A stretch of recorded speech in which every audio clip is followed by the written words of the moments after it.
All right, so let me just put up this camera. Go. I want to say thank you to everyone for being here tonight. Tonight, January 25th, it's Bell Let's Talk Day. And you know, every year at the association and throughout the year, we talk about health in the Black community. And we feel that's an important to discuss because it's something that kind of sometimes is taboo, right? In many cultures, and definitely in the Jamaican and Caribbean culture or grouping. So we always want to take the opportunity to talk about it specifically today, as it is Bell Let's Talk Day. And happy to have individuals here with us who can talk more, and want to say that this is going to be an informal conversation. This being held at the Jamaica Association of Montreal at 4065 Jean Talon West. I have to put that plug in there, right? We got to let people know where we are. And you can see our email. If people have questions, they can certainly call us. But tonight, I'm happy to say that we have with us Shirlette Wint, who's a psychotherapist and has been in the industry for a little while. Quite a while, more than a little. And also with us, we have Dr. Amina Benmaouche, who is a resident in psychiatry at McGill University. We also have in the audience with us and working on this since last year, Martina Padovani, who is a psychotherapist as well. And I want to say thank you. And Lynn Bonneau, who has been behind the scenes and working and helping us to put all this together and connect rassembleuse for this event that we're doing tonight. So last year we had an event with Audley Coley, who is one of our representatives here at the Jamaica Association, who talks a lot about mental health in the Black community, talks about his experiences, and he'll be talking a little bit later about his experiences and with bipolar disorder. But tonight it's going to be an informal discussion on mental health, psychosis, the different topics. We'll be writing them down so we can talk about them and get some viewpoints and normalize. One of the reasons why we're having these conversations is really to normalize conversations around mental health, and that there can be recovery, right? Yes. That is totally possible. My name is Sharon Nelson. Again, thank you. And I will now turn the floor over to our guests to start their conversation around mental health in Montreal's Black people. Thank you so much.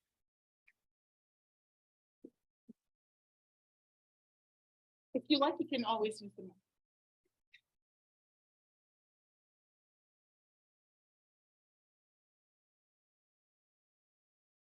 Okay, how's that? Here, yeah. Is it okay? Is it on? It's on. There's a button.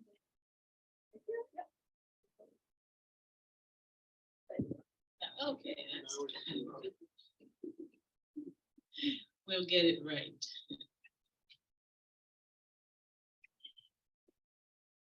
Okay, so where do we start a conversation about mental health? This morning, in fact, the last couple of days, I've been hearing on the radio that Canadians' mental health has never been so bad.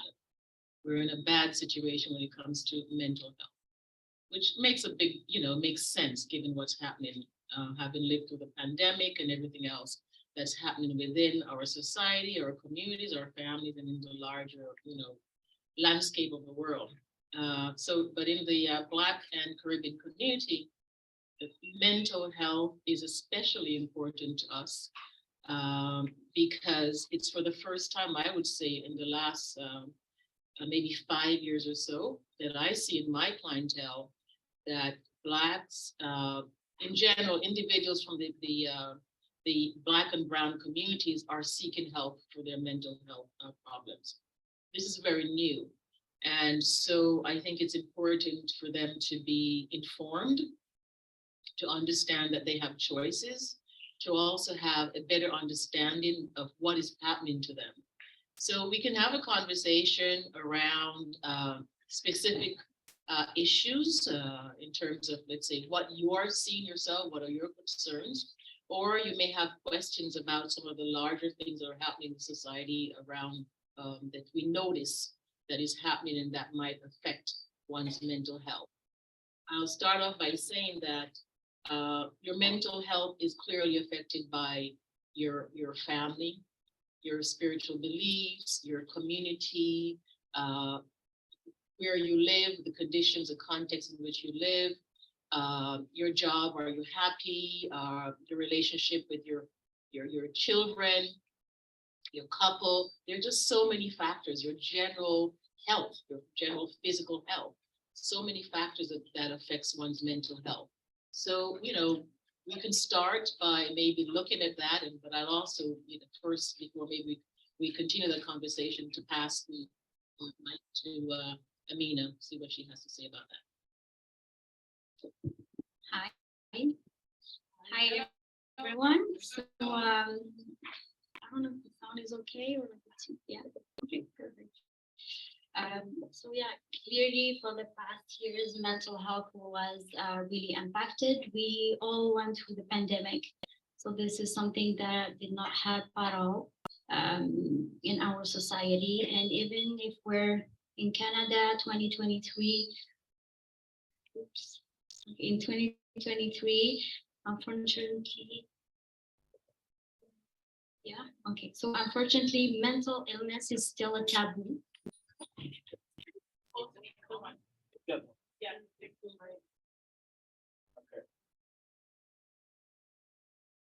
Hi, okay, it's better. So yeah, like I said, unfortunately, even if we're in Canada in 2023, mental illness is still a big stigma. Even in a medical context, it's not easy to come up and just vent or share. Maybe I'm suffering from depressive symptoms. Compared, let's say, to physical symptoms, we don't question ourselves. Directly, we go to see a doctor. I have a pain in my knee. When it comes to depression, maybe psychotic symptoms, it's a bit more harder for the person because we're still suffering from stigma in certain communities. It's more taboo than others. Speaking for myself, coming from like an Algerian background, it's not that easy to open up about mental illness. So I definitely encourage people to go seek help and see what we can offer as services, and also to mention that it's not directly our fault if we're suffering from mental illness. Sometimes there is maybe a misunderstanding. Sometimes we see families, they don't understand because they're like, my daughter is so smart. She speaks 3 languages. How come she develops the mental illness? Or they're like, it doesn't make sense. It doesn't have anything to do with the intelligence, the capacity of the person. It's like more than just someone not trying their best. We can discuss it maybe more after, but there are a lot of factors that can explain why the person is suffering from mental illness. And yeah, I think that's it for now. Is there any questions, anything that you wanted to cover today? Is it like spontaneous kind of thing, or it's gradual over a period of time? Psychosis, exactly? Yes.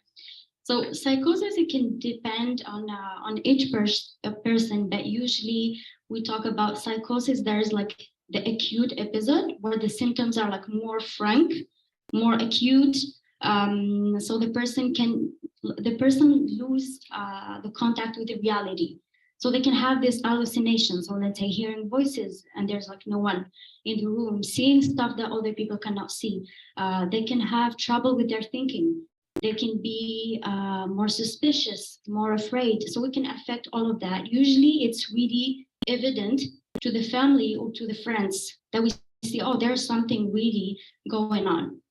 Before the psychosis, sometimes we have this period where the symptoms are like not that frank, but we can see that there is maybe some stuff that are like a little bit unusual. Maybe the person is like more isolated. And before that, the person was like super social, going to gathering with family. So sometimes it's most subtle before the acute symptoms comes out. So is that say like when you go into a depression, is that a part of mental? So yeah, psychosis can be caused by several things, and depression can be one of them. So sometimes patients have depression, but they, on top of like having like this sadness, this lack of like motivation, not being interested, they can have psychotic symptoms also. Let's say the hallucination, like I said before, being more suspicious. So sometimes both of them can coexist. I have a big problem with psychiatry and psychology. I keep telling all the psychiatrists that it's not an exact science. It seems like the ability to make people better is very difficult, and people do horrendous things, and even after psychiatrists and psychologists speak to them, you can't even get them to be sorry or to perhaps remorse for what they do. So I think I have this. I was in philosophy in college, and I was supposed to do a thesis if I wanted to go on, higher in the area. And I had my thesis was that manic depressive psychosis, bipolar and bipolar.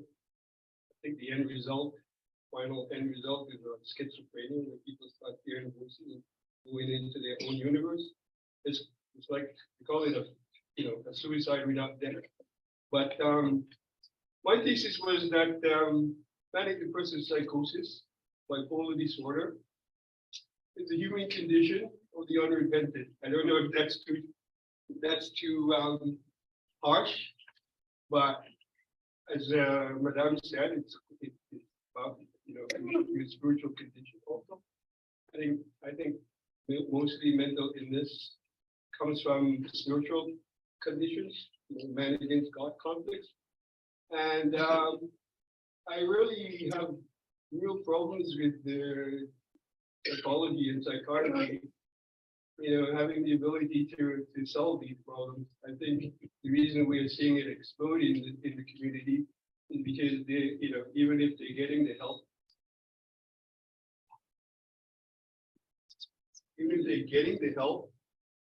the help is not, it's not really working, and so I tend to think that,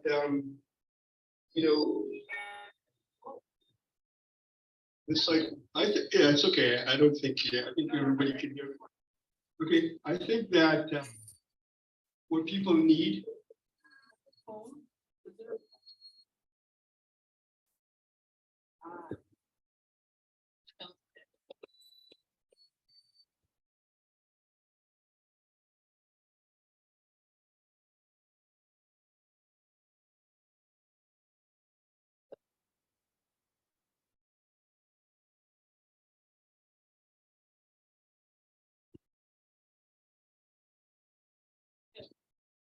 I think what people mostly need is spiritual counseling when it comes to psychological issues, emotional problems.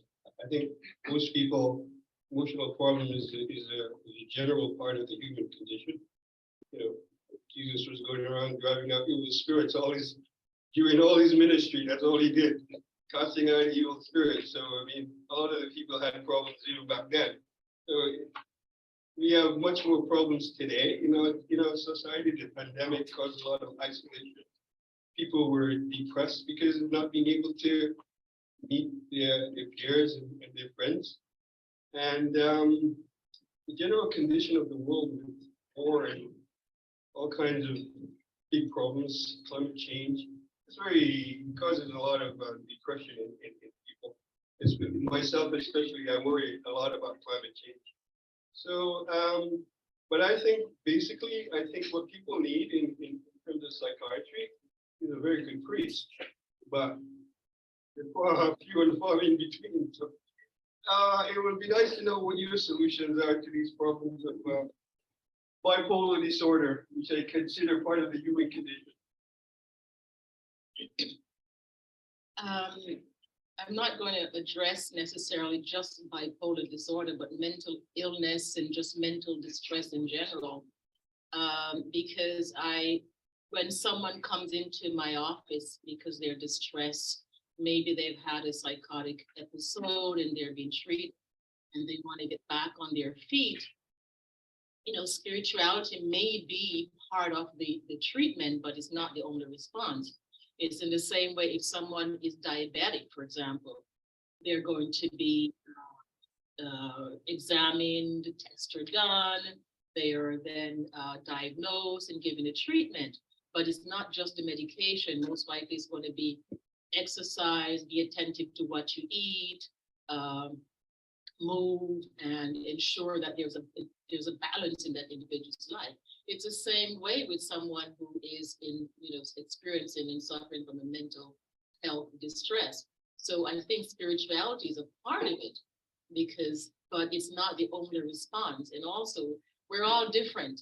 So it's not fair to say that, it's the only response is spiritual. And I'm not dismissing anything that you've said because it's very relevant but just contextualize. I always say we have to contextualize. 2,000 or 3,000 years ago, when let's say Christ walked the earth, it was a different life then. There were different problems. There were many problems then, but might have been different. Today, it's important to take those spiritual learnings and bring them into the present and see how we can complement, let's say, what the doctors are doing, because it's not just the medication. I can talk about it as a patient, for example, a young lady, because the question was raised, does it occur as a psychotic episode? Does it occur spontaneously? In her situation, she came to see me, she was about, I think, 24 years old.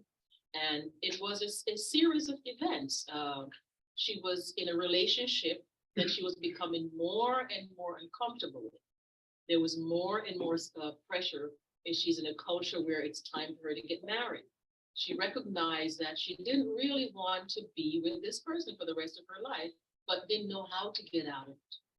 And she found herself, this did happen, she found herself dissociated, feeling as if she was having out-of-body experience, feeling lost. And then she becoming very paranoid. The family noticed that something was happening and then having suicidal thoughts. So this was someone who was doing quite well, and all of a sudden this happened, but it wasn't really sudden. It was a series of events and over time that led to these stressors. So I think it's important for us to recognize that this can happen to anyone. Leaving here, I'd like you to take that away with you, that anyone can develop a mental health disorder. We live in the same world. We don't know how we're going to respond to certain stressors. So it's important for us to have an open mind. And also when we recognize and notice that there is someone in our environment, in our family, who may be experiencing mental health distress, that we notice it and remark it, and we take that person aside and say, do you need help? You don't have to have a solution. It's just a question of listening sometimes. What is that person going through? And also that individual, because this came up, I was speaking to Sharon earlier, that sometimes an individual may call a helpline, or they may go to see a doctor and they're in distress, don't know exactly what to say. You can have an advocate. You can have someone accompany you. You can give someone the legal right also to represent you. So it doesn't have to be just that one individual going through that difficult situation alone. And it does not have to be a family member either. It simply has to be someone who that individual trusts. Because when you're confused, when you're stressed, you walk out of that doctor's office, you don't remember a thing. I know when I go for, even just to get my result, it's not particularly distressing, but I still come away and forgetting what I was told. So it can happen. And so imagine when you're experiencing major mental health distress.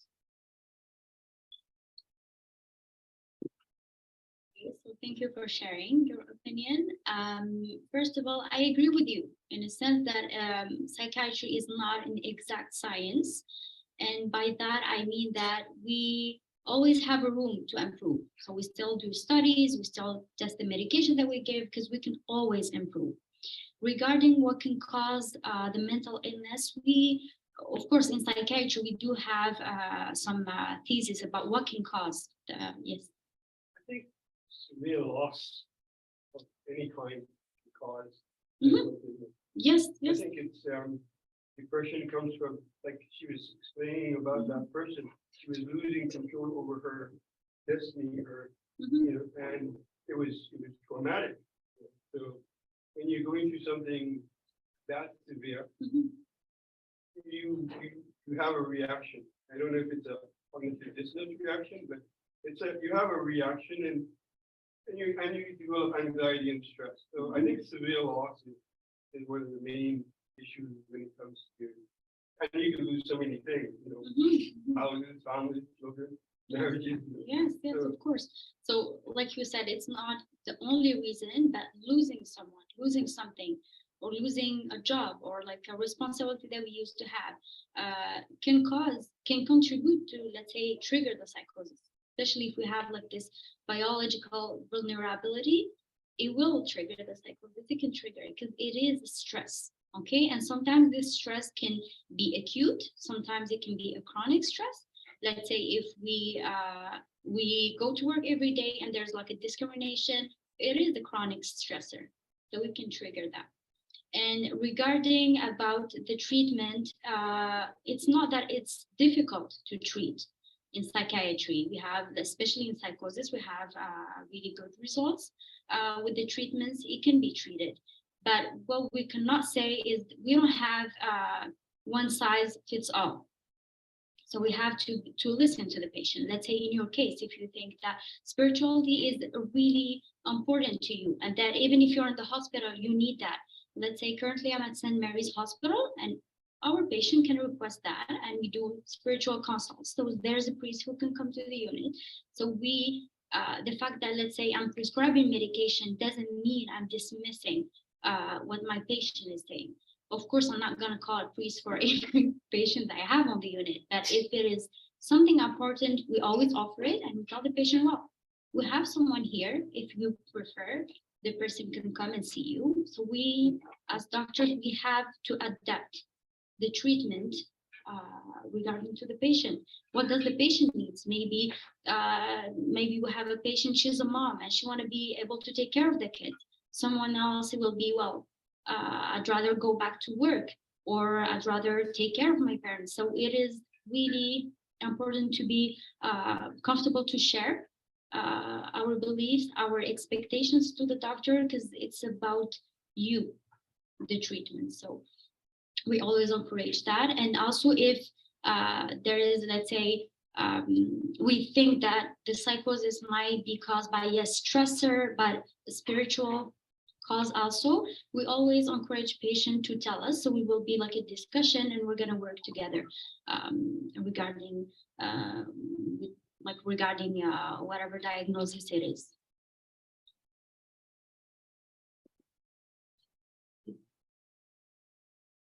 I also want to add, it's early detection, early treatment increases the chances of recovery. And that's in whether it's a psychosis or any illness in general. It's so much better to work on prevention rather than treatment. So it's really, really important that if you know of anyone, it doesn't have to be a family member. It could be the child of a friend, that you encourage that individual to seek help rather than trying to manage it, let's say, by themselves, within the family. And I know that our community is saturated by secrecy, but you really can't help ourselves or that individual in secret. If you keep something a secret, it means then that you're not available and accessible to any kind of treatment and any kind of help. And it's also not fair to the individual who's suffering, because that person, as we say, they're not in their right mind. So therefore, they're not able to advocate for themselves. So all the more reason for us to ensure that we help them, that we advocate for them and we intervene without putting any pressure and with it not in an aggressive way, but in a gentle and a compassionate way, to say that we're there to accompany them. But I think it's up to us as individuals and as a society in general, as a community, to ensure that we indicate to that person that we are aware of their suffering. And not just the individual suffering, but we're aware that the family is also suffering. Because when an individual in a family is not well, in general, the entire family is impacted. So it's very important that we are present to say that we are there, we understand your pain, that we don't, it's not about we wanting to know your business. We just want you to know that you are not alone. Because of the stigma, so many families are afraid to come out and say that, you know, my child is not doing well and I don't know what to do. So if you notice, let them know it's okay. This can happen to anyone. Psychosis can occur, can happen to anyone. And generally it's at a young age as well. I have a question around that. And, you know, we're using the word psychosis, and I'm wondering if we can define some of the types of psychosis that you've seen. If you can just name them, because sometimes it's hard to. Thank you. That was kind of going to be my question also. If we need to be there to encourage family members, friends, what are those episodes? Non-verbal. And then the second part to that is as pertain to our community. So do we have any type of moral responsibility to kind of, especially where it involves children, to report that? I don't know what your take is on that, because again, our community is very strong when it comes to that and minding their own business and that kind of situation. So That's a good question. So regarding psychosis, I'm going to share some symptoms that the patient might have, but it doesn't mean, let's say, your family member will have all of it, really specific to each person. So there is this loss of contact with the reality. So the person might be less motivated, not being able, let's say, to feel emotions. We see there's a change in the behavior. Someone who used to be bubbly and social, and there's like suddenly this social isolation, does not want to go to gathering anymore, being suspicious, all of a sudden does not want to go out, is scared of something, but like it's like too general, scared to go out, scared to do this, having this idea, or like, let's say, just hear it, like sharing, I'm hearing voices, or like seeing the person having like a full conversation, or like talking, and there's like no one there, or having beliefs that are odd for the person. So all this stuff, we can see that there is a difference in the person that we love. Let's say if it's your son or your daughter, you notice that there is a change in the behavior, change in the emotion. Sometimes it can be manifested by irritability or aggression also, because they are afraid, they don't even understand what's going on also. It's something that scares them. So any change that you notice and you're like, she's not my daughter anymore, there's something going on. So it will be specific to each person to, let's say we know our family members, we know our friends, so we notice the change. Yes. Psychosis is a strong word, and it's when the illness becomes very severe. What's the difference between psychosis and Neurosis? Yeah. Maybe it's like a previous term to that, but psychosis is like when the symptoms are really frank and acute. Yes, and neurotic, when people are referred to as neurotic or they have a neurosis, is that a milder form of psychosis? So I think it's like a previous term in the past. They don't use it anymore? Yeah, they don't use it anymore. So psychosis is like the symptoms are active. And then what can cause psychosis? It can be different things. Some people, it can be super brief. So like it's like a brief episode of psychosis and then it goes away. Some people, it can be schizophrenia. But we talk about schizophrenia if the symptoms last, let's say, for 6 months. So the duration of the symptoms, what can trigger that, the causes, can help us to know what happened. Why do we have psychosis?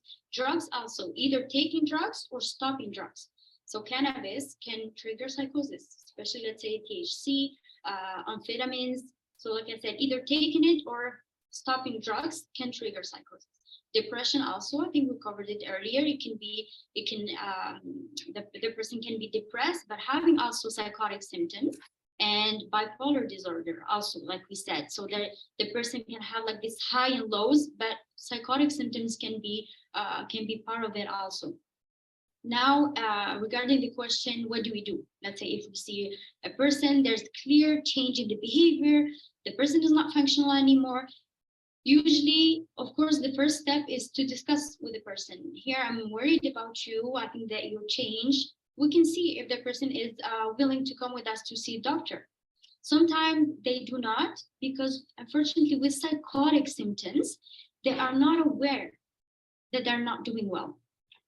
So the answer might be surprisingly, they're gonna say, well, I'm doing fine. I don't know why you are worried. Or if you're a parent, they're gonna, okay, dad or mom, you're way too much, I'm fine. So this denial or not having the ability to see that there's something wrong can be part of psychosis. And like it was discussed earlier, the treatment as early as possible is really important, because with the medication we can treat, that's for sure. We can treat the psychotic symptoms, but the more we wait, the more we have some losses that we cannot gain with the medication. So as soon as the patient is treated, the better it is. So let's say if we have young patients, so like adolescent to young adults, let's say at the Jewish, they have this program, it's called First Episode Psychosis Program. This program, the patient can be referred by a doctor, but also by a teacher, by let's say someone from the community who is worried. And the way they treat the patient is, of course, there's a medication, but there is a whole team to help the patient. So the family is a core in the treatment. The family are involved, the families are heard, and the families are also helped with that, because we don't know necessarily what psychosis is. We don't know what causes this. So the family also are a part of the whole team. And there is more than just a doctor. There's a doctor, yes, we have a social worker, we have occupational therapist, so other health professionals. So it's a big team who will help the patient, but also the families. Like we said, when there is a family member who is sick, the whole family is impacted by that. What recommendation would you have for someone who wants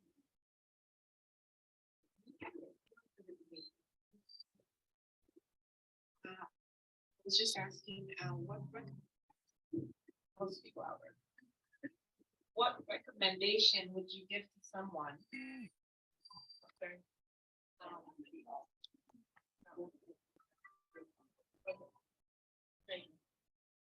What would you recommend to someone? If, for instance, if I have I see there might be stuff going on, however they feel that they don't see that there's something going on. What would you recommend for someone? How could they assist?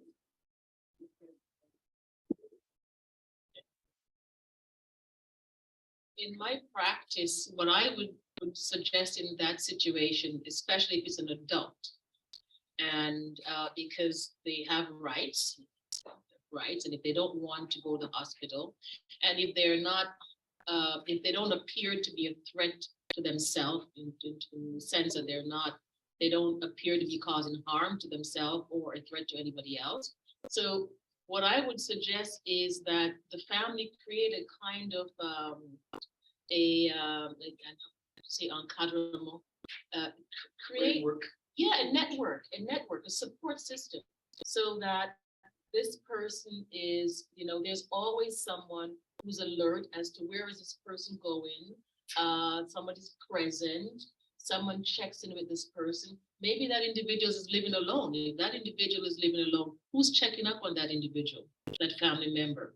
So, to get a support system in place to help that person, because the worry that the family is going to go through and to experience, because they're on their the uncertainty, the anxiety that something's going to happen to that individual. If they have that system in place, they're going to feel so much. And someone asked earlier about the moral responsibility. I do think that when you live in a community, that we do have a moral responsibility to each other. If it's a child that you're concerned about and you know that you cannot intervene in the family because it's going to create tension and problems, you can always signal. You don't even have to give your name. You can call a youth protection and say, I'm worried about this child. You don't need to leave your name, and you describe what you've noticed. If it's, and again, if it's an individual that is older, you can create a support system around that person without necessarily telling that person. You can say, we're worried about you and we want to be there for you, but spending time with that individual, there are different ways to do that. And this is how you break that cycle of secrecy, because that's a big problem within the community. And we need to start somewhere.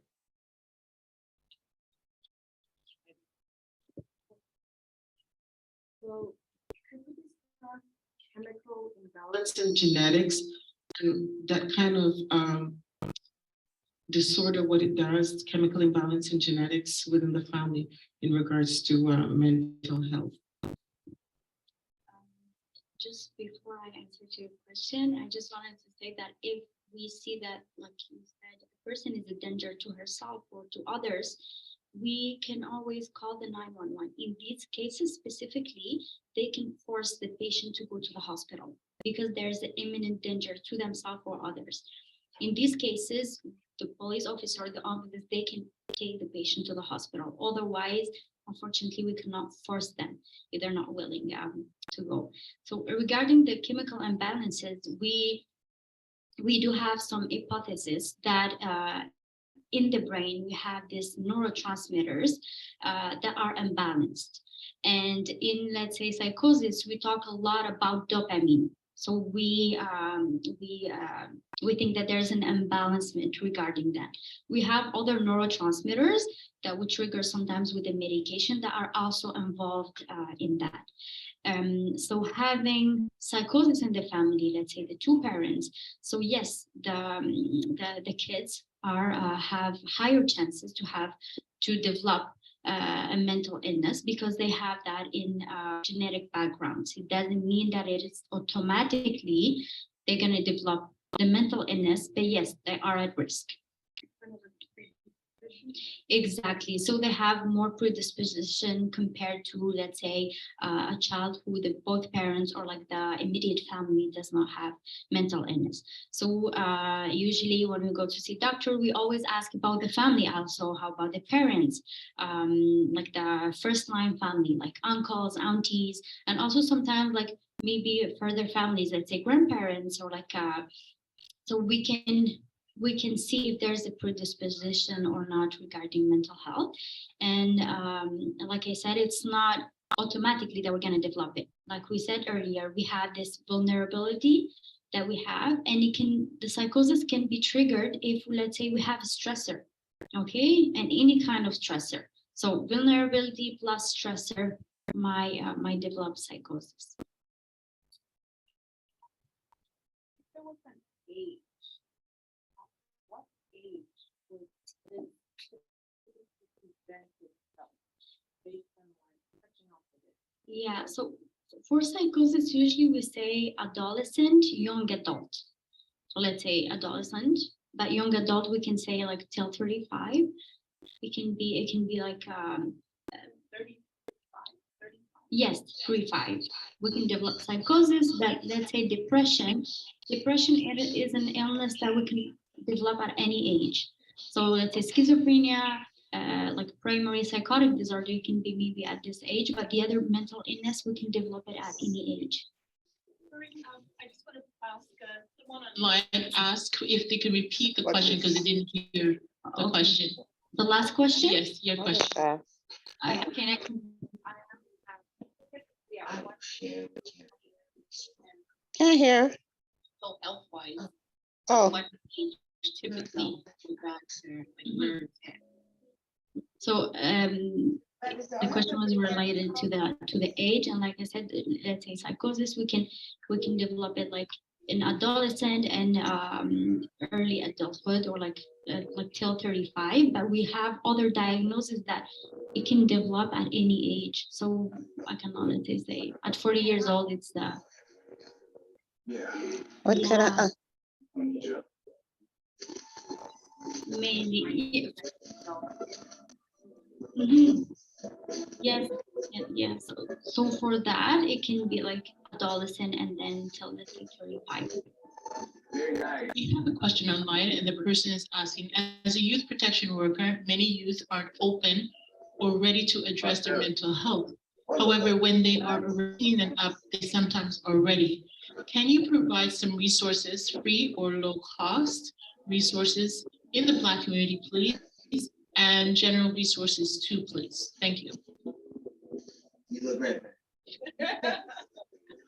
I laughed at because, yeah, unfortunately, there aren't that many resources available, let's say, that is culturally specific.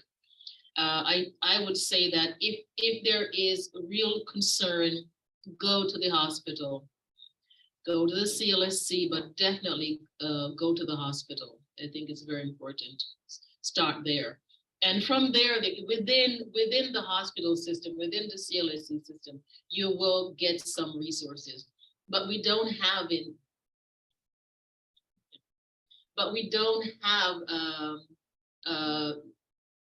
resources that are set up, let's say institutions that are culturally specific. But that's not to say that there aren't pockets within Montreal that provides it. But I just want to just to address the question about the age. What I notice in my practice is that where I get youths who are young adults, it's usually around 19 to mid-20s. Those are the ones that I see. But at the same time, I'd like just to say that having a psychotic episode is not a death sentence. It really isn't, because there is treatment. I remember I started working with a woman, a client, back in 2000, and I think it was about 7 or 2005. I still work with her from time to time, and she had a psychotic episode in her 40s, and this was due to a shock, a stressor, major stressor. She was hospitalized, and this was a very responsible person who had a very good job, major responsibility. She was able to be treated. She's still been treated with medication, but she was able to maintain her job, carry on her life, social life, all of that, but remaining fragile. So just to say that it is not a death sentence, that life continues, but treatment is very important. And she did have early treatment once she had that psychotic episode.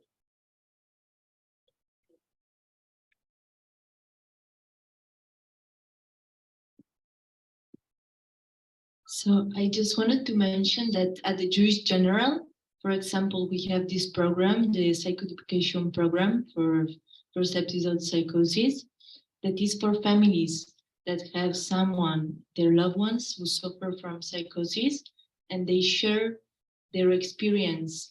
And sometimes there are testimonials too that share their experience. And I think it's a very necessary support. So there are many programs available, and sometimes it's difficult to know that we have this support.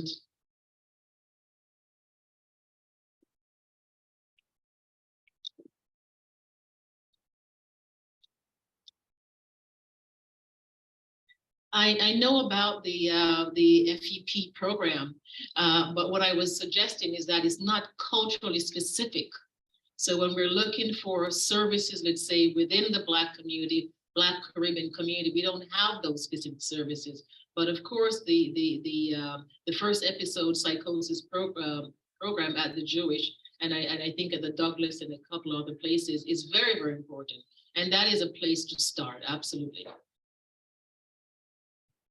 But do you have to wait? Is that a long wait to really? Is that a long wait to see somebody? Because there are times when you're in that distress and you don't have the help. For the exact time, I cannot give, let's say, an exact time. So the first episode psychosis program is a really good entry to the system, and they are used to take care of patients with psychosis with their family. If there is an emergency, and we do think that the person needs to be seen as soon as possible, the best way is the emergency. So there's something super imminent, the patient should go to the emergency, and then psychiatrist who's on call that day will see the patient and at least try to help regarding the imminent situation. And then if there is something and we think the patient should just be seen by someone to contact with the first episode psychosis program, and they will and of course they will consider what are the symptoms, what's the dangerosity, what's the age of the patient, and all that. And go ahead, there's a question. So, not just the Black community, we have, in terms of gender role, we mostly see that, and from what I've seen, we have like the male, they're less likely to speak about their identity and what they've been going through. The issue is that, could you just like put some markers on, let's say, for example, like this association, like a lot of our families, they have a tendency to immigrate and leaving their kids. And I find that for boys, per se, at a certain age, where I'm sure you're gonna share, just there's at the early age of about 3 years old, like from studies show that when the brain it develops, could you just talk about that and how it affects like a disassociation from your families, and how that can affect boys, and then later on it will affect, you know, them having relationships and different kind of mental issues. So I'm not sure I got the question. Immigrants, there a lot of our parents, they had to immigrate, like we all do. Yes, yes, And then they have to leave their kids behind. yes. And so for mainly for males, because they're less likely to speak up about mental issues. So is there a reason or PTSD around that age, like for a young age or a certain age, when this association from a child from their mother, if that has an impact on mental health as well? Yes. So let's say going through separation, even if it's like for 1 year or 2 years, it can be a stressor. So yes, it can contribute, especially if the person has already a vulnerability. So being away from a mother is something that can trigger the symptoms, because the person is going through something that is distressful. So of course it can be that. I'm not saying that everyone that go through this will develop psychotic symptoms, but yes, it can be, because it's a type of stressor and distress.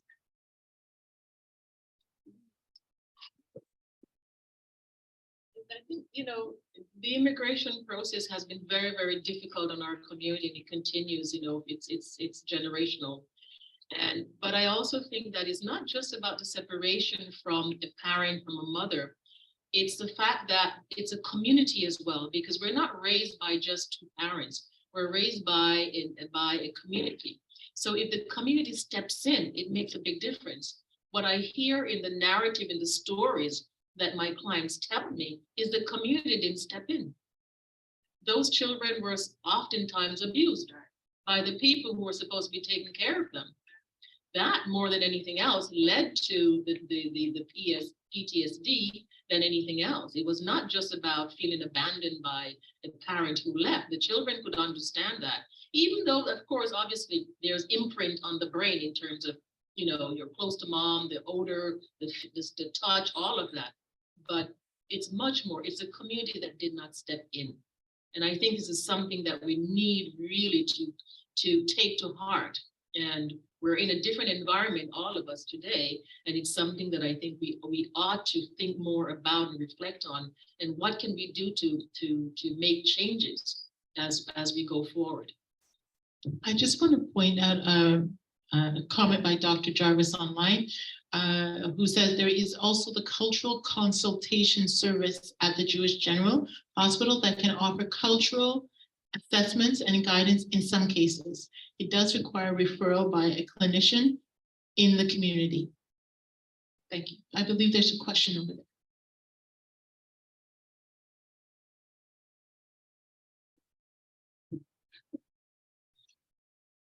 I have a couple of questions, actually. My first question is, I know we're talking about mental illness, but is there a stigma to the word illness or mental illness? And if there is, or if there is one, what is a better term that we could use? First question. Emotional disorder. Emotional distress, psychological distress. Okay. But there's no stigma to the word mental illness, like, I'm just thinking towards. There is, I mean, that's a reality. There is a stigma in our society, in our communities, for sure. But if we say emotional distress, but even that there has a stigma. The notion is that you're not normal. And if anything that's outside the norm, there's a stigma attached. And it's also, there's a punitive attitude towards it in just about every culture. But that's changing. I see changes already within the society in the last several years. My second question was, under that umbrella term, things like ADD or ADHD, do those fit under that umbrella term? Okay.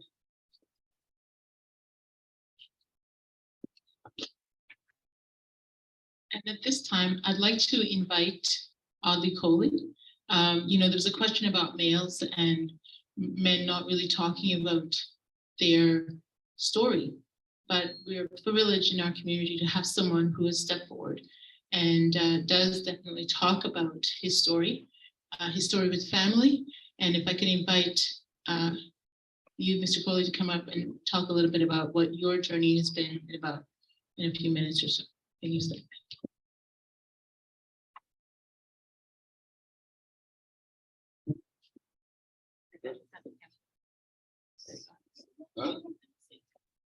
I was saying, you're so kind. Because of the beard. Because now that I have this white beard, Hazel, they give me their seat on the metro. Yeah, all right. All right, so let's do La Cana. All right, to address, first of all, I'd like to introduce myself. My name is Audley George Coley. I'm a Jamaican born. I was born in a place called Mandeville, Manchester. And I was very fortunate. I was there a little over a week and a half ago. So I had to go back there to kind of reconnect to my roots, because I'm definitely out of my environment here in Quebec. And unfortunately, when I had my breakdown, and I keep hearing people talking about diagnosis and Black people, men especially, reaching out to the system for help. And I'm sitting here and I will let you know, especially why a lot of Black men especially will not go for help. The system is not designed here for Black men. And I spent 12 years in the mental health system. And one of the things that they did, they over-medicate you. So when you're a Black man, you're a threat. And just getting back to what you were saying about spirituality, I come from a background of very spiritual people, church, God-believing people. So both my parents were very active in the church back home. But when I had my breakdown and my diagnosis was manic depressive, a bipolar illness, back in the 80s, the system did not support spirituality. So anything that had to do with spirituality was kind of thrown out. So their way of addressing the situation at the time was medication. And I'm sitting here right now because my family did not believe in that. So my mother came here to Quebec and packed me up and brought me back to Jamaica. And I got to run in the bush, swim in the water, yum food, sweat, and get back into shape, because you cannot have somebody to overcome, like mental health, it is a condition, right? And our parents were, my parents worked night shifts in Toronto to get me through school, right, and so forth. They weren't used to working in the cold, and they had mental health issues, but they never missed a day at work because they can't call in Toronto and say, well, I can't come to work tonight because I'm having mental health issues. So it's just, I'm the first generation that actually conceded to mental health. And the only reason why I accepted it is because I accepted physical, I was broken down. So I crashed. Because in Jamaica, when you talk about something wrong with you mentally, they say you need to work, you need to move. When I went to Toronto and I was telling them that I had mental health issues, my uncle had a garage and he made me chew a tire all day. You know, you work. I'm not saying that a lot of people that have issues, they don't have issues. But Jamaicans, especially, we have a tough love, right? And it is true, when you do come abroad, you don't have a community support. You have people, they live by themselves. You don't know the neighbors, you don't know anybody. Like when you're there, as soon as you get up, you look up at the hill and go, yo, Mr. Brown. If you don't hear Mr. Brown, you go up to Mr. Brown and check him. Here, a man, that's actually happened to me. My neighbor died. We don't see the man for days, and it's only when they come to take out his body, you realize the guy was dead. So, coming from Jamaica, where it takes a village to grow a child, and then coming to Canada, Quebec, and having a mental health breakdown, first of all, they don't want to treat you in English. I'm English. And I get into the system. They don't want to treat you in your language of your birth. And they're very aggressive. As I said, I didn't know what was going on with me because I said I had a mental health breakdown that they told me later on it was bipolar illness. But as I sit here today, it's only God himself know how I got through the system. God, any Black boys, I feel saddened by when I hear certain things. The other day, I heard on the news just before Christmas, where a young man was held, and they held him a couple of days when they should have let him go, and then they killed him. They killed him here in Quebec, right? And when I see these young kids, they get a little aggressive or they make a little noise and then they put in a chokehold and killed. We don't have to look at what's happening with George Floyd. Right here in Quebec, there's a lot of negative things that happen with our young Black men. And I'm so glad that I prevailed, so I have a voice now. Because years ago, this is actually a perfect time, because today is Bell Let's Talk. And the theme this year for Bell Let's Talk is 1 out of 4. So I mean, 1 out of 4 people are suffering, right? And so I've been on the billboard. So if you Google and you see this guy with a bowler hat, I was one of the first Black guys that was out there. And the only reason why Bell even picked me because they wanted to have a face of color, right? But even though I was there as a face, I didn't have a voice. Because you see, there's Clara Hughes, there's Howie Mandel, and all of these people suffer from mental health issues. But if I'm supposed to kind of be the voice or represent Black people or the struggle, it's so important. Like last year, I'd like to thank Sharon and Mark, President, for inviting me. I came up here and I had a talk and promoted my book about mental health. And there was a lot of guys in here. I couldn't hear a pin drop. And when we had the question period, a lot of guys came out and started to exchange because they see somebody they could relate to. When you deal with the police here, the police are very aggressive. They don't deal with you on the same. You go to the hospital, you go to a psychiatrist. Yes, we have a lot of Black people that need help, but they need to see people that look like you, that can relate to you. I was just in Jamaica a while ago. I forgot what it was like going to the hospital or going everywhere and see Hayati. Everybody, yo, Adi, you know, one of us.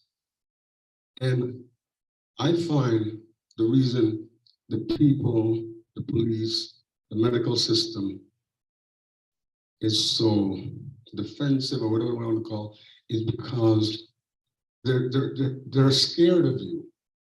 Like they don't know how to deal with a Black person in pain. But I gotta thank, when I was in the hospital, I had some orderlies and nurses from Trinidad and Barbados and Jamaica, Haiti. These are the people that took care of me when I was in the hospital. They would come, bring me food, yard food, Trini food, Haiti food. And they were my community, right? And even when I get aggressive, you know, because, you know, they put me into 7-point restraints and medicated me, it was the nurses, they were like angels at the Allen Memorial that would come and just say, it's cool. If you want to get out of the system, you have to behave yourself. Now stop cursing bad word and threatening to kick people down the stairs. And I'd like to make a special shout out to a friend of mine who was an orderly at the up at the Allen Memorial. His name is Cedric Newman. Cedric Newman is actually a big comedian right now in Toronto. And Cedric used to work at the Allen Memorial Hospital. And I was trying to grow his dreadlocks. It wasn't very flattering, but you know, Cedric would come in every week and say, Mr. Coley, you gotta cut that hair, man. You know, you look terrible. All right. And you know, Hazel, one day Cedric came in with a pair of clippers, right? And I allowed him to cut my locks. You know, because I'm the Lion of Zion and I was into this whole Rastafarian movement. But being a Rasta or being true to yourself has nothing to do with your hair. It's what you have in your heart. And the mental health that I went through actually made me understand, like I never hated the people in the hospital in that sense, because they were doing their job. And once I accepted that I did have a bipolar illness, and it's a chemical imbalance, there was not enough salt in my system, because I actually went and I studied, because you cannot just accept what people tell you you are. You have to go and find out. And I, like an alcoholic never says, I'm an alcoholic, right? But in order to get help, you have to accept that you have a problem. So once I found out that I had a bipolar illness, and then I started to study, and I go, oh, I'm in good company. John F. Kennedy was a manic depressive. Elvis was depressive. James Dean, and it just went on about all of these world leaders. Winston Churchill used to talk to his dog. Right. And I realized I'm in good company. And then I learned to balance it. I used to be a professional dancer. This is why I came to Montreal to dance.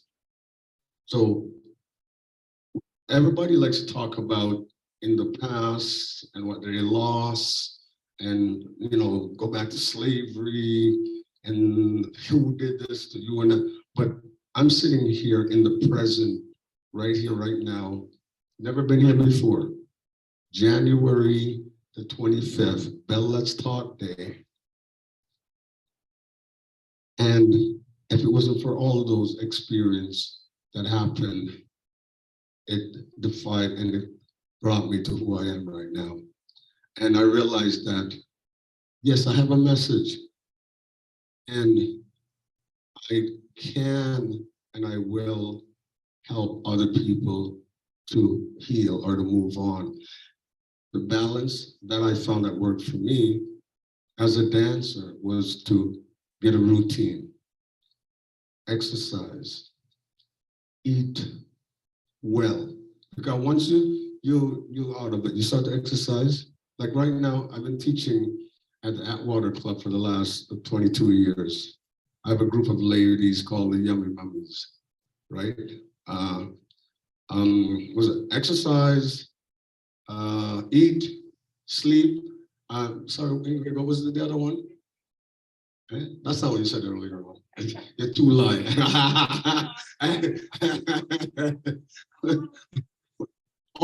Socializing. Okay, you can put that in whatever context you want. No, I don't know, but I'm just saying it gives you a new lease on life. So you can spend your life, like I could spend my life being angry, because we have mental health in our family in general. I'm the only one in my family that has owned it.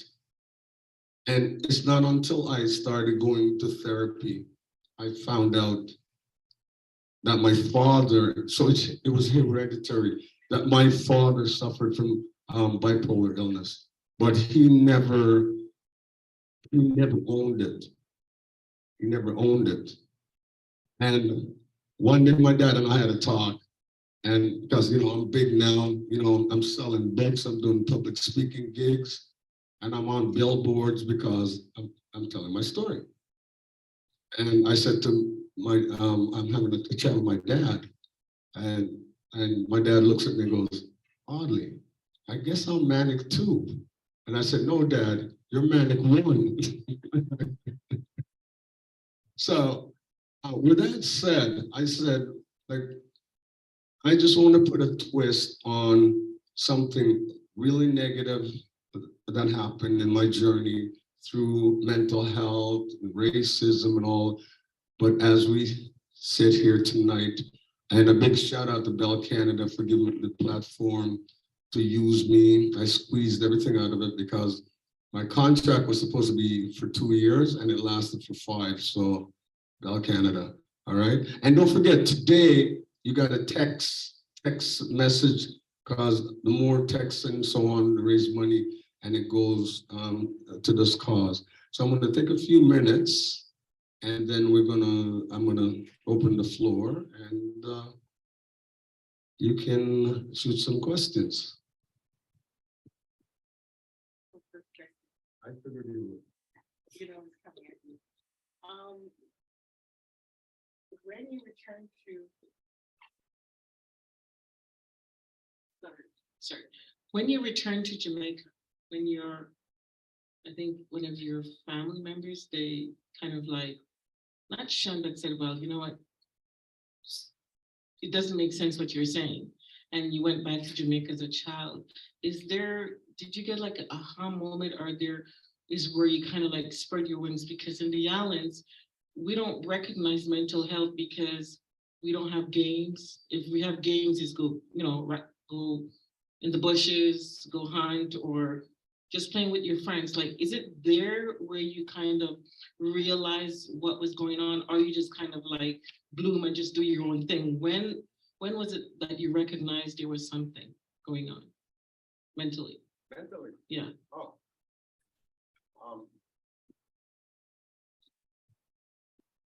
Thank you. Well, hello, yeah. I didn't understand mental health until I came to Quebec. Until I had my breakdown, I just thought I was like, my dad used to say, I'm a jack of all trades, master of none, very active, like, playing sports, dancing. So it's not until I came to Quebec, like literally Montreal, that I started to play on this whole mental thing. Prior to that, I was just like, a very energetic, active individual.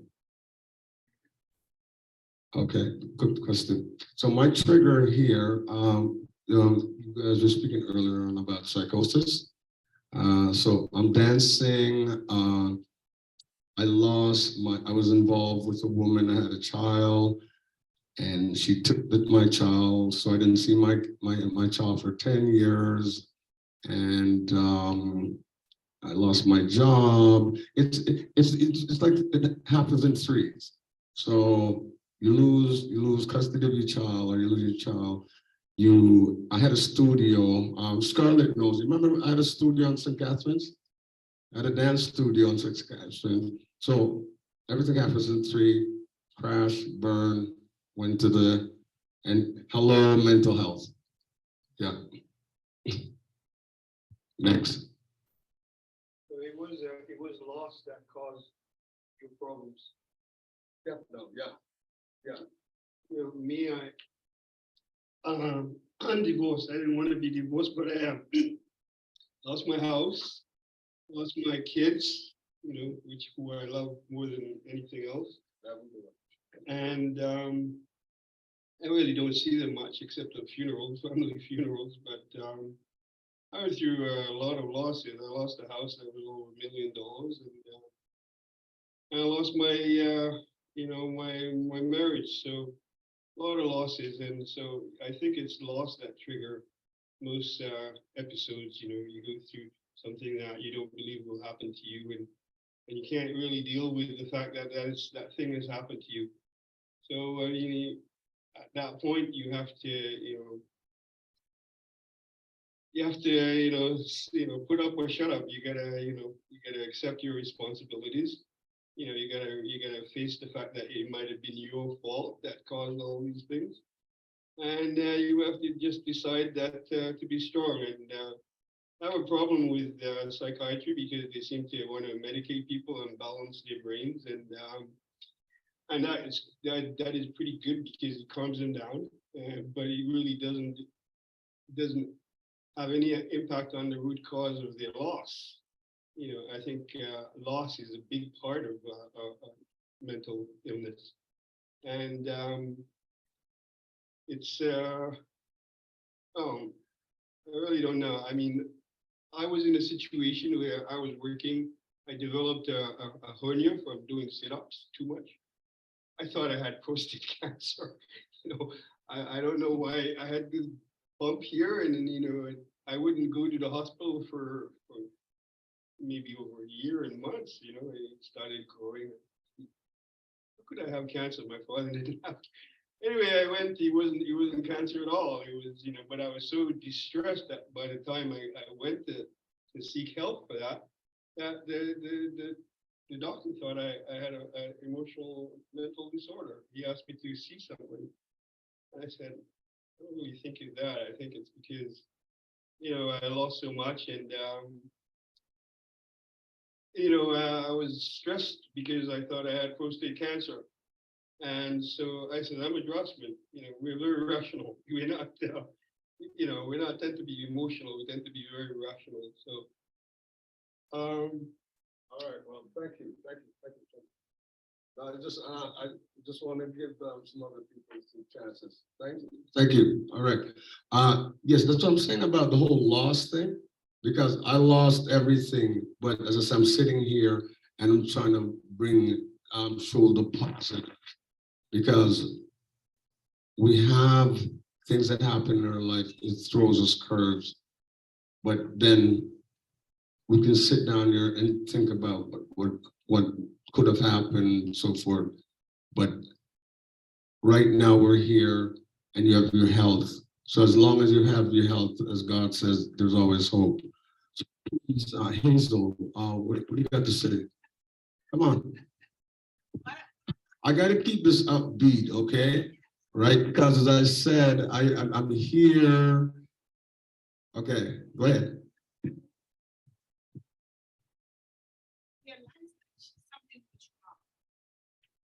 Realize that you were bipolar.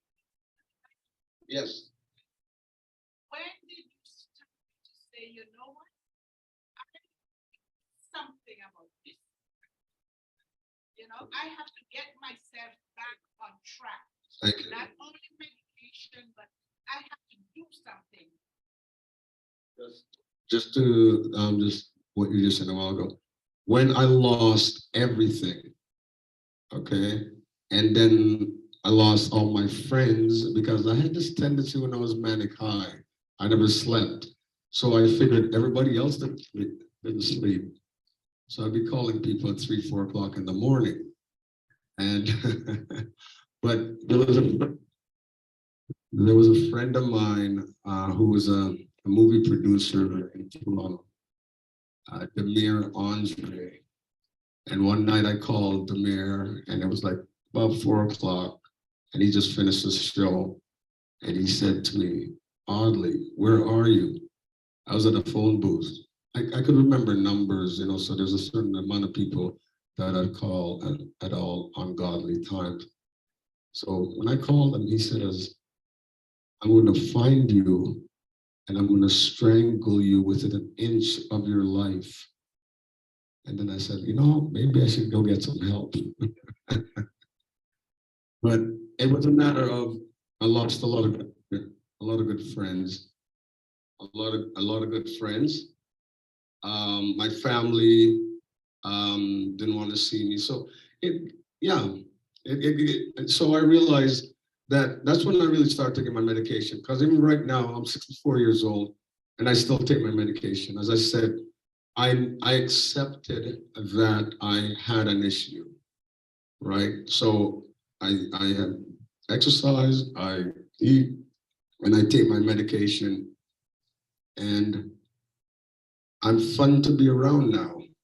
Like people are not running away from me. They're actually happy to see me. And when I come around, they actually want me to stay around. Yeah, so there's nothing like losing everything and thinking about calling somebody and then they realize, oh, I think they blocked me. Oh yeah. Yes. Yeah.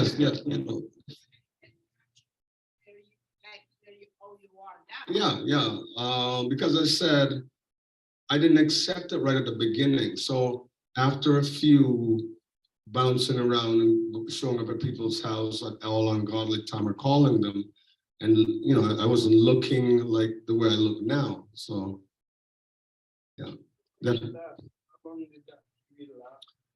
I had my first episode at 27, 28. So the first period of about the first 5 years of bouncing in and out of the hospital because literally I was in the hospital in and out for a good 10, 12 years. So after a while, it was like, okay, it's like hitting your head against the wall and expecting a different result.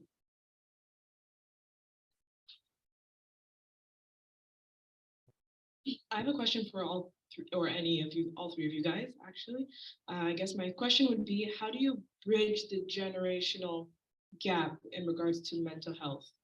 For example, like I'm 25, so mental health is more spoken about, you know, I would say in my community. And how do I explain this? Yeah, it's more spoken about. And so I always thought it was like a my generation issue, you know, especially when you have like, you know, parents saying, oh, you're just lazy or you just need to go outside, da, da, da. So I always thought it was a me generation thing. But as I get older, I'm seeing the links. I'm seeing that maybe some of my elders, maybe some of my parents are also dealing with their own mental health issues, you know what I mean? But I think that there's a divide in a sense of like, you know, your elders telling you you're just lazy and us thinking like, well, parents just don't understand, you know? But so I'm realizing that there are some similarities, but there is a divide. So how would we go about bridging that gap or trying to understand each other between generations? I think the generations, let's say, the majority of my clients, first of all, are from 19 to the median age, I'd say would be about maybe 35, 40. A lot of them, you know, in their 20s, mid-20s, mid-30s. And the generation prior were taught, or they learned to endure in silence. They endured. Because how trauma and stressors were, they came, they immigrated, then they had their children who then observed their parents going through all kinds of, you know, and they of course wanted to do their very best to support their parents, but at the same time they didn't speak out. Your generation now has a tendency in the 20s, in 19 and younger, to actually explode and express what it is that you are feeling, and you want to do something about it. So it's wonderful that, and let's face it, the civil rights movement, for example, it was all generations, but there were a lot of young people as well. And now we find with mental health, there are a lot of young people who are out there. There's Audley, who's here doing what he's doing, and it's wonderful. We have a face, someone who looks like us, who is expressing and sharing his story. So it normalizes the whole notion that anyone can have a mental health challenge. So, you know, your generation is talking about it. You're coming out. So the stigma is slowly being removed, and that is wonderful. And I think that also gives permission then to the generation of your parents and your grandparents actually say, yeah, I too had, you know, suffered. So I think this is where the generations are really coming together. I agree.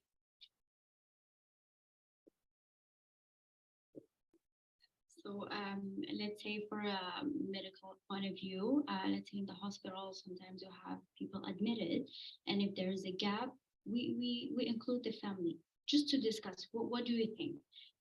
Sometimes let's say they say, oh, well, I think she's lazy. Well, sometimes you can explain, well, in depressive symptoms, there's like this lack of energy, this fatigue, and then it's not necessarily related to the capacity of the kid or being lazy. Or earlier you spoke about ADHD, especially for young kids. Sometimes they're like, oh, maybe they don't listen to me. Or so sometimes just including them and also having answer their question and also see what kind of visions that they have, and try to meet halfway, explain what are the gaps and why the patient is like this, and also programs like the transcultural psych in these kind of situations that are equipped and let's say to just discuss these kind of gaps and include the family, not to be just the patient and the doctor, but also include them and try to answer the question or clarify certain things. Yeah, the generation gap, because I found it's just like when I went to Jamaica, I understood my parents a lot more because they have a lot to do with me sitting here right now. Because I said, both my parents don't like the cold, and they gave up their life in Jamaica to bring us to Canada for a better life. And so they never, we never, well, like most from the generation, they would never talk about mental health. I mean, that was not a part of our diet. Okay, mental health literally, as Hazel will know, is what maybe within the last 10 years that it's actually out there. And in the Black community, it's still, this is, when people talk about the stigma, and I heard it earlier on when they say that keeping it in the family. Black people are not the only people that keep mental health or whatever negative in the family. Most cultures do that. Like I work in Westmount for over 20 years right now, and they have the finance to be able, if there's somebody dealing with a mental health issue, how to keep it out of the public's eye, right? So your question is very good, right? You have the generation gap, right? You have the psychiatrist, therapist, you have the patient, because being in the system and seeing how it runs. And you said earlier, which I think is so cool, that when you're going to the hospital, you can take a family member or a friend. Because even now, when you're traveling, you can travel with a dog, like, just for that comfort, huh? Companion, right? So, like, recognizing that there's somebody in the community that has a mental health issue, like I just said, you can bring it to the attention of the people that could help them without, so. Was there, Scarlett, from I Want a Man perspective? Anything?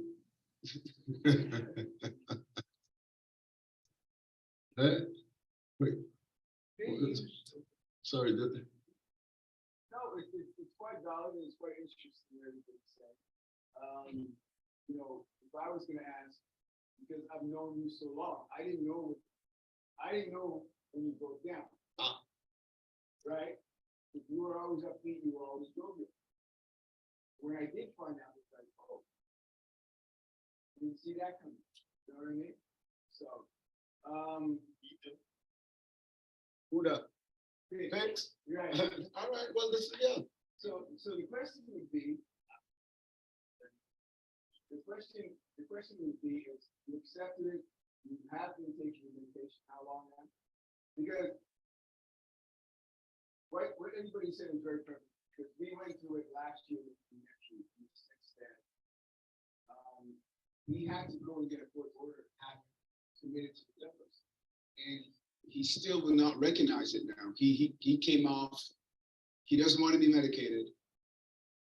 He doesn't want to be in the system, period. So he believes he knows it all. So I understand exactly what everybody's saying, because we're in it, because like when he comes around now, when he asks for money, nobody gives him money. Right? And he is on that journey trying to figure it out by himself, but he doesn't understand that he needs the system. But he has to come to that realization.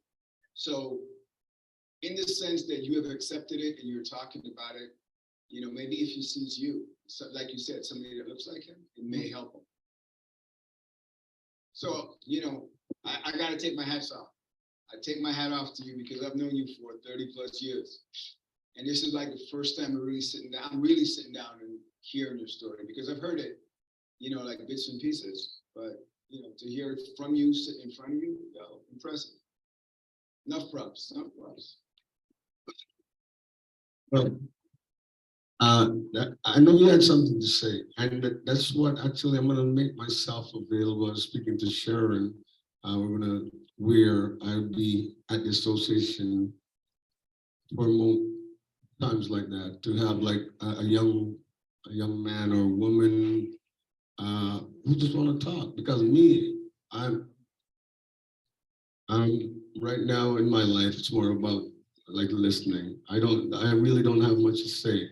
So like as I said, your nephew, if he wants to talk, I'm just letting you know right now.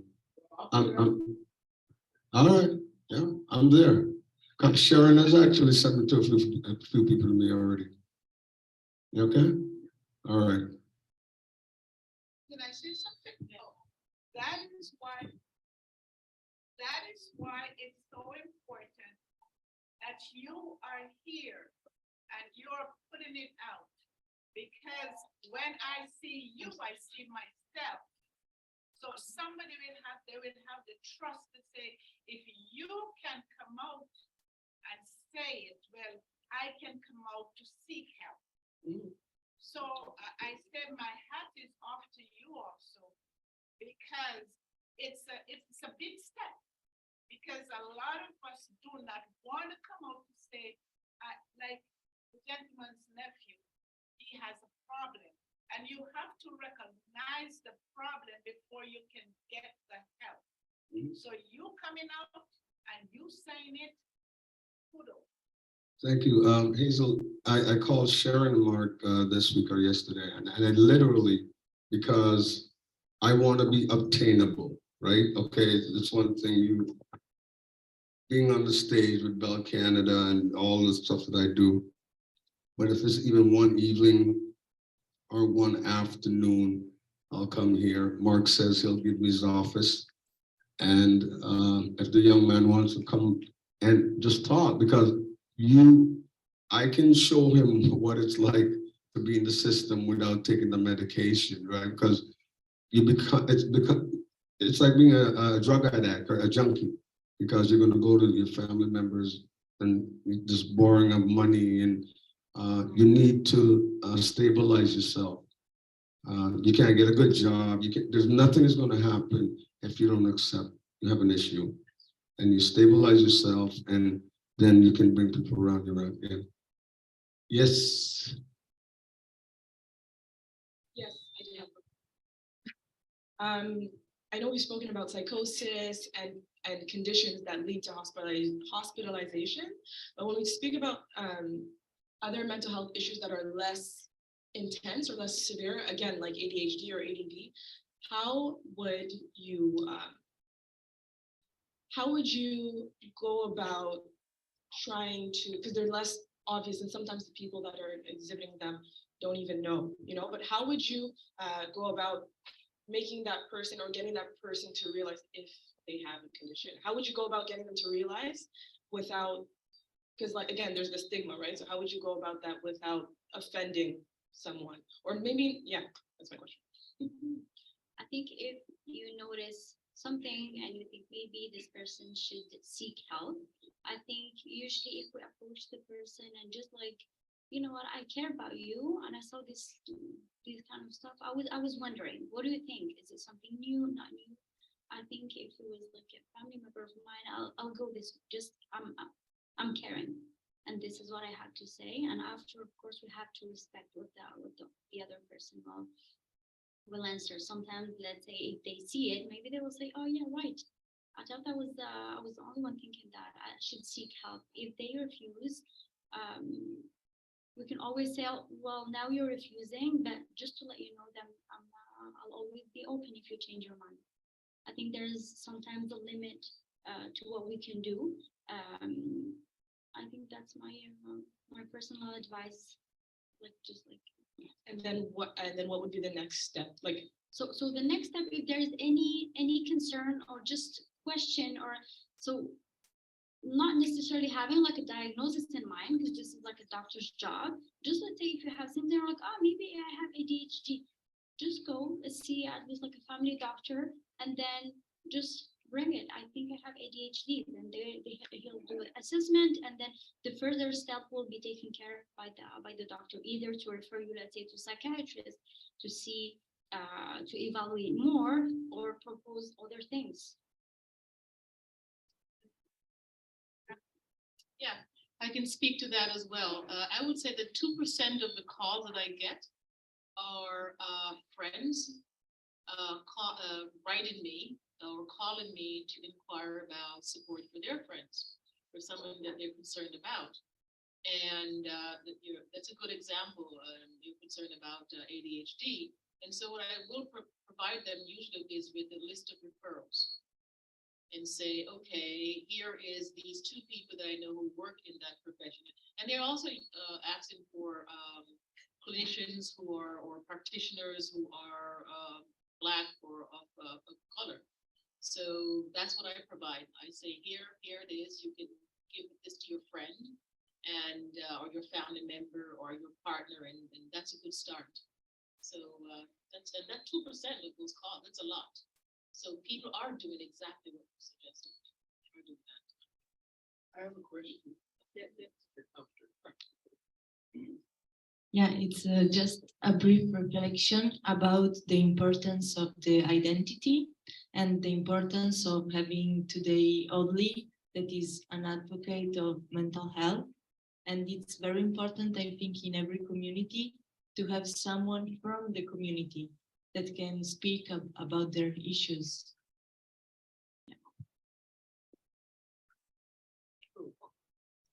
I just want to ask, are there enough healthcare professionals for the amount of people who are suffering from emotional disorders?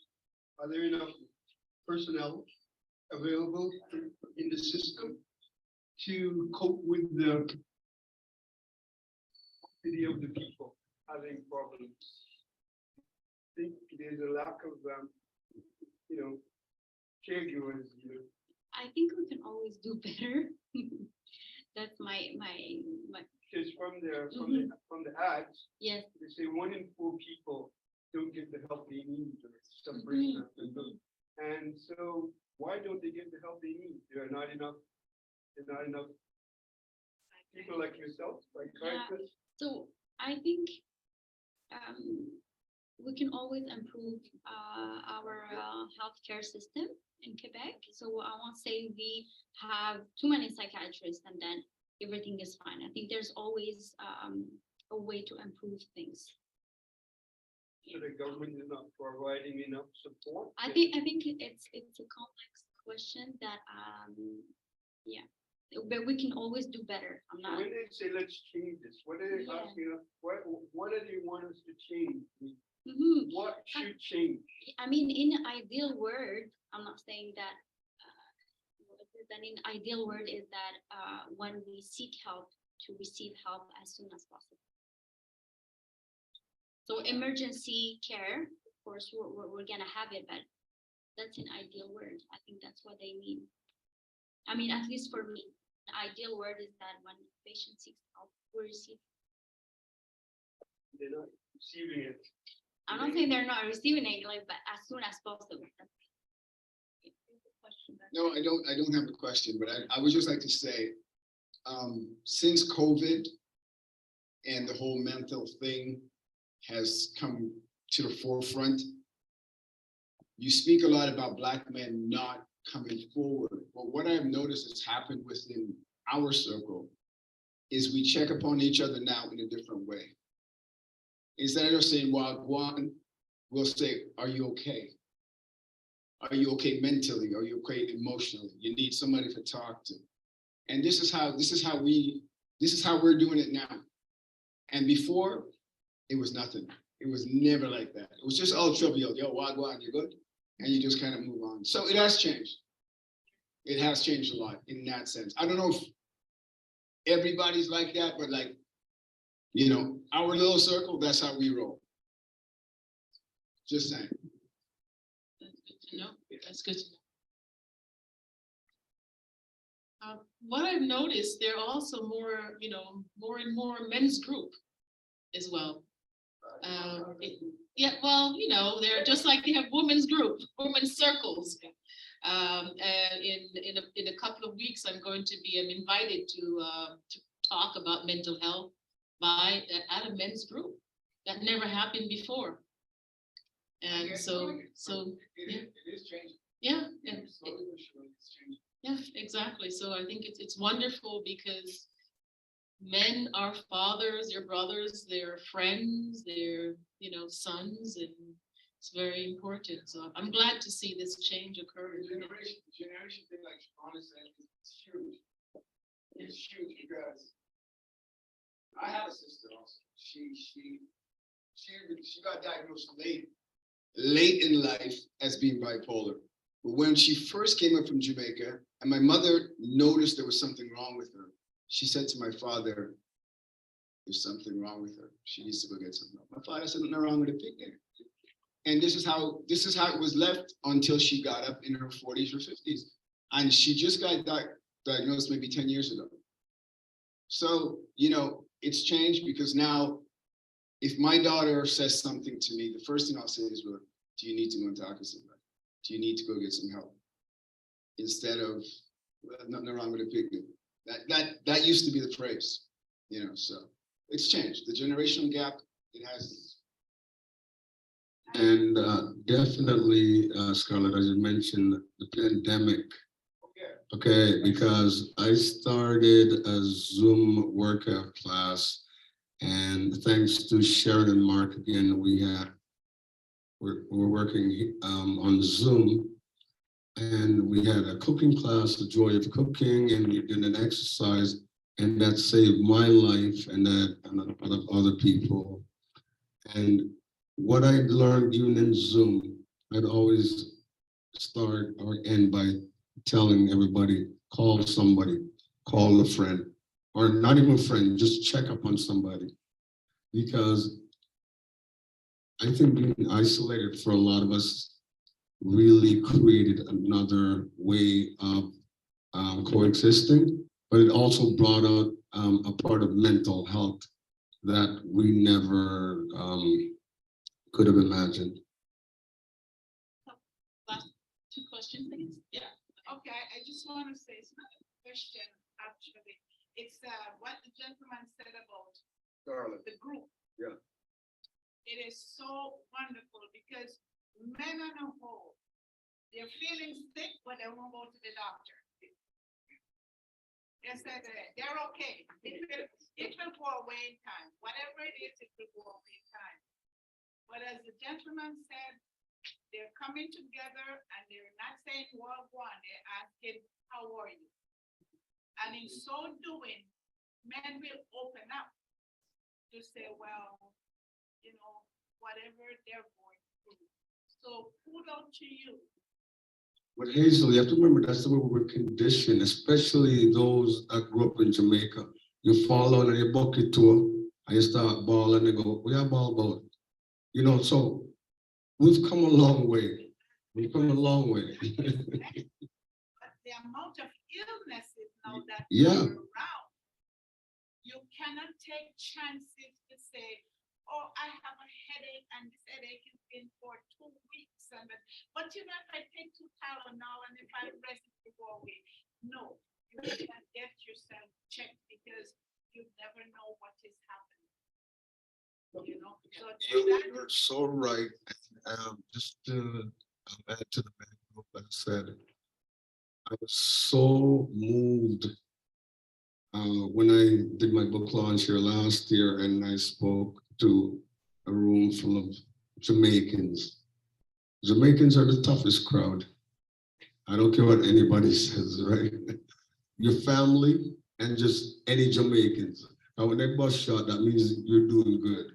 And I came up here and I spoke about mental health because when I was actually going to my mental health, I was in Jamaica and there was a certain time man literally go by madman, they're not very nice in Jamaica on how they deal with people that are struggling, right? So it's amazing that I was able to come back to Canada, take my medication, go to Jamaica the other day, and I'm actually in the process of setting up a fundraiser in Mandeville, Manchester, where I'm from, a golf tournament to raise money to put towards mental health in Jamaica, So I went down there, I saw the need, Because there's my heart break, because I see a lot of Jamaicans down there, and it's not, they're not criminals, they're not bad, they have an issue. But not even dog, when they're ready to kick it up, someone man that, do all kind of negative things. So oddly, you kind of,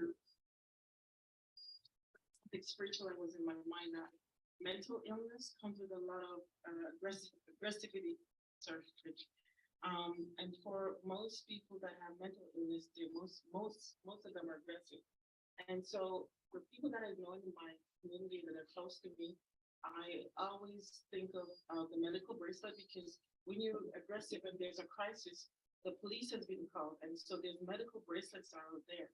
And so that's one of the things that I always tell people: wear a medical bracelet just in case you get pulled over by the cops or you've been intercepted by a cop. And then it kind of like engraved that there's a medical issue. Yeah. So You're suggesting that I'm people, just sharing. These are the things that I share with people that are close to me. but are you saying that people with mental health issues should have a bracelet? That if they're, Suggestively, because a lot of times I've known people that were intercepted by the cops and they were treated very violently. okay, yeah, that's, yeah, no, no, but that's a brilliant idea. Unfortunately, when somebody who is intercepted, as you said, and they are in a crisis, their fear is interpreted like aggression. Okay, so if you were to have a bracelet that somehow could show, just like you're diabetic, you have something to say that you're not well. But, it comes back to the idea of accepting, that people would want to wear something like that and be self-identified as someone with a type of psychosis, so it's not like, I think the Heart Foundation has something like that. If there's something wrong with an individual or an allergy, it's the idea of mental health, mental illness. People don't necessarily want others to know about their condition. No, I think it's just been great. Yes, definitely, but it's there, but it's, from your perspective, doctor, what do you think about something like that? I do understand that, like, let's say with these bracelets, the police will handle the situation in a better way. Of course, there's also like all this, will the patient will be willing to disclose this kind of information, even if it's the bracelets? I think in this kind of situation, not all the people with mental illness have aggressivity, and like you said, sometimes they feel threatened, so it's misunderstood as aggressivity. I think what we can do to help, maybe regarding how the police handle this kind of situation, maybe I'm not really aware of like their formation, like what kind of courses they do, but I think it's better to learn how to de-escalate, or how to help a patient in a crisis, or someone just in a crisis. So yeah, for the bracelet, I understand like the reasoning behind it, but and I think in the context of that, there is the idea of different types of policing. We've seen that in other areas in our jurisdictions, where not police are called in a medical crisis, but intervention workers, so that because we've seen it here, where the homeless man was shot in the metro down the Berry-UQAM metro, right? He was shot there and he was going through an episode, or the Magua, the gentleman around the bus terminal, who also was a genius, and he was wielding a hammer, and so he was shot. So, it's, I think in the policing component, introducing the interventions that we see in parts of the US and in Canada. Yeah. There was a situation where a parent called the police on his son, a black person, and he was killed also. Yes. So I would think that having not many people would want to wear that to let everybody But I think it's necessary because many people are getting shot because they're having an episode by the police. It has to be something that the police can see quickly. That's right. You can't have it hidden. Yeah, Or it's not gonna work. exactly. So are the patients, are the people gonna willing to show that? That is the question. Yeah. And yeah, go ahead. The police is not, if somebody is having a mental issue and have a knife or something, the police is not gonna be so close to that person to say, oh, he has a medical issue here. So, for me, I don't think, this is just my thinking, because no police is gonna go near to a person. Yeah, they won't be able to see it. Who is out of control. And, You know, and- but I kind of beg to differ, right? Because we had a situation just in Quebec City where a guy with a sword killed up, I don't know how many people, and they took him alive. No, okay, I'm Well, the just. discussion is about mental health. Let's keep it there. Yeah, but it is about mental, it is about mental health, okay? But we're just saying the fact is that when you're saying about being able to apprehend or take the person in, there was this different, but this is how it starts. I mean, it might sound like, way out there. Just the fact that we're sitting here having a discussion at the Jamaican Association about mental health. So her idea right now opens the door to talk. Maybe it might not be a bracelet, but it could be something else that to identify. Because me now, everybody knows that I have a mental health issue, right? There's no way I'm going to be on Bell Canada's billboard. And when I introduce myself at a talk, that's how I introduce myself. Hi, my name is Audley Coley. I have a mental health issue. That's why I'm here. And then I'll speak about my bipolar illness. But I'm just saying what you're suggesting, as I said, once somebody accepts that they have an issue and they realize I might go outside and get in a crisis, maybe it might not be a bracelet, but something that will be able to alert, the authority that this person you're dealing with has a problem. So I think your idea is great, okay? Any other questions or comments?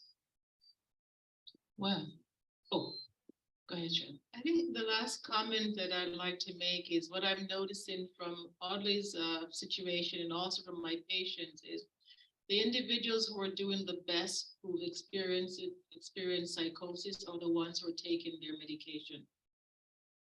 And I'm imagining that when Audley had a hard time, it's when he stopped taking his medication.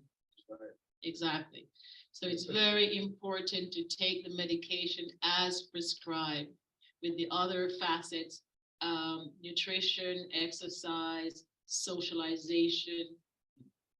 And so it's about balance. It really is about balance. And it really goes back to what you were saying earlier about, the spiritual self, being in touch with self, so, and, you asked earlier, what's your name? Shavana. What else can we call it?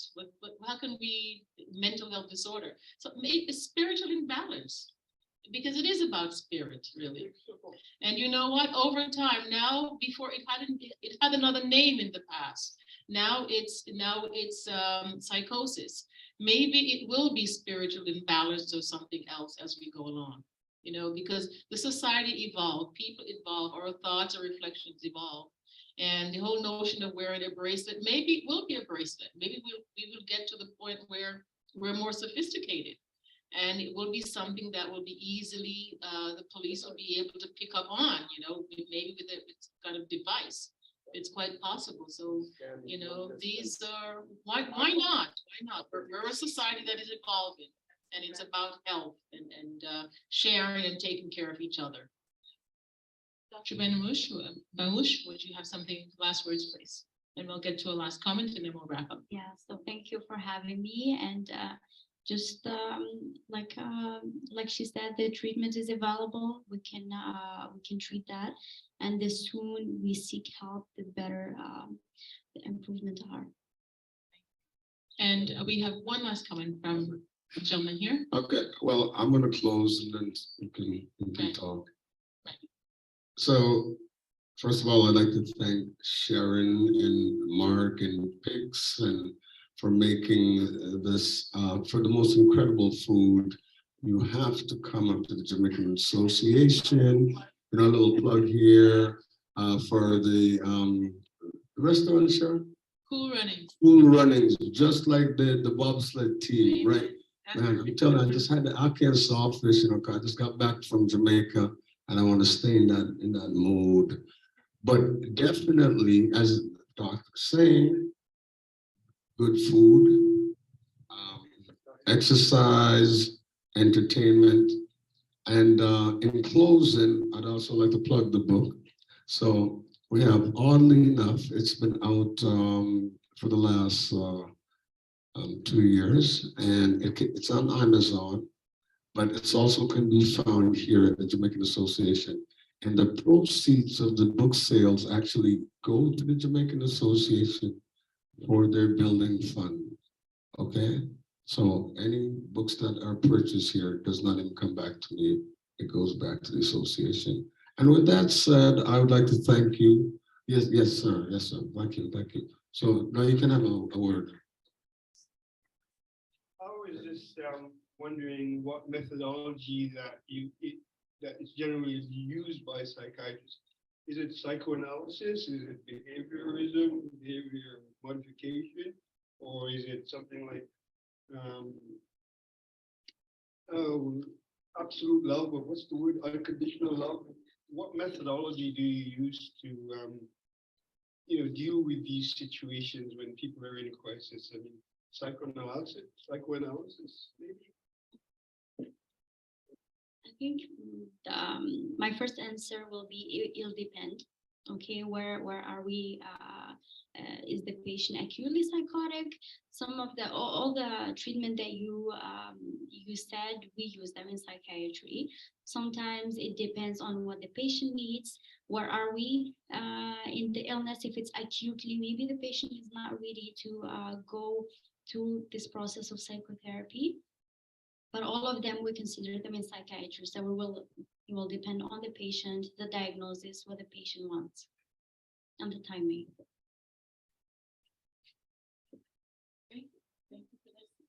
And I know that online, I was paying attention, but I know that Dr. Jarvis had a question or comment. He said, mental health care is underfunded.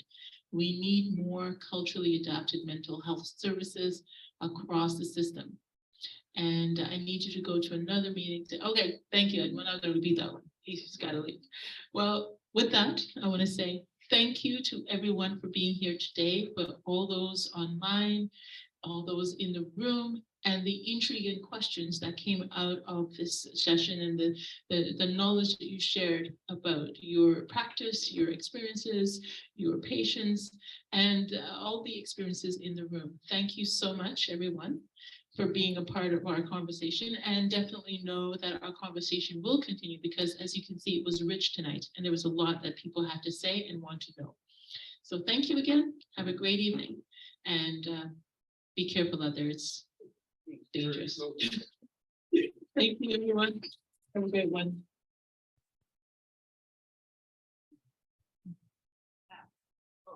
Wow.